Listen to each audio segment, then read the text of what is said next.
आज हम लोगों ने किसकी स्टडी की है, आप लोग बताइए। मैंने आज हम लोगों ने क्या किया है कि वो बनाई है, स्लाइड बनाई है। कौन सी स्लाइड? ब्लड सैंपल की।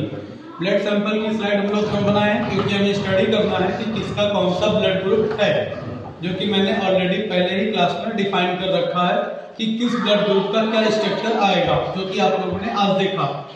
ब्लड की जो स्लाइड बनाते वक्त हमने सबसे पहले क्या लिया?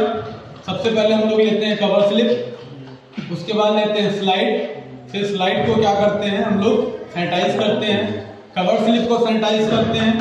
उसके बाद क्या होता है कि हम लोग माइक्रोस्कोप लेते हैं। माइक्रोस्कोप में आईपीस लगाते हैं और जो स्टेज है, क्लिप्स है, इन सभी को अच्छे से सैनिटाइज करते हैं।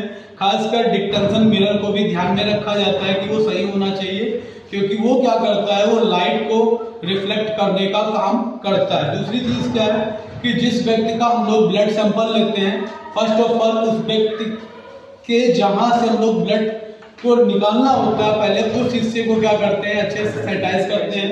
उसके बाद यूज होने वाली जो ये स्टेराइल निडल है, स्टेराइल निडल का हम लोग यूज करते हैं। स्टेराइल निडल का यूज क्यों करते हैं? क्योंकि ये क्या होते हैं?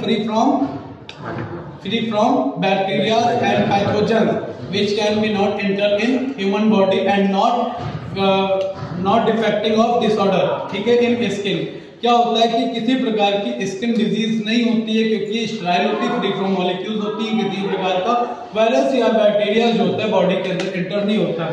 उसके बाद क्या करते हैं कि स्लाइड में हम लोग सैंपल कलेक्ट करते हैं।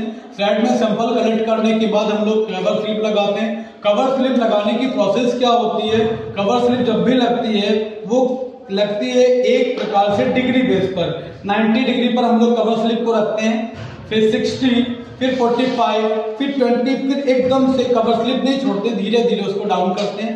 कवर स्लिप डाउन करने के बाद उसके ऊपर हम लोग ग्लिसरॉल डालते हैं। ग्लिसरॉल क्यों डालते हैं? क्योंकि जब हम लोग कवर स्लिप को पकड़ रहे होते हैं तो उसमें क्या होता है कि हमारे हाथ के जो रेजेस हैं वो आ जाते हैं, जिस रेजेस को ग्लिसरॉल खत्म कर देता है और जो हमारी कवर स्लिप होती है उसको क्लियरनेस प्रदान कराता है। क्लियरनेस मिल जाने की वजह से क्या होता है कि जो हमारा स्ट्रक्चर ऑफ व्यू होता है वो हमारे माइक्रोस्कोप में काफी अच्छा आता है और हम आइडेंटिफाई कर सकते हैं कि हमारी स्लाइड किस बेस की है, क्या स्ट्रक्चर फॉर्म कर रही है, कैसे कैसे हमें इंडिकेट कर रही है, क्या प्रोसेस हुई है, क्यों हुई है और कैसे हुई। ये सारा इंडिकेशन उस स्लाइड के जरिए पता चल जाता है। धन्यवाद।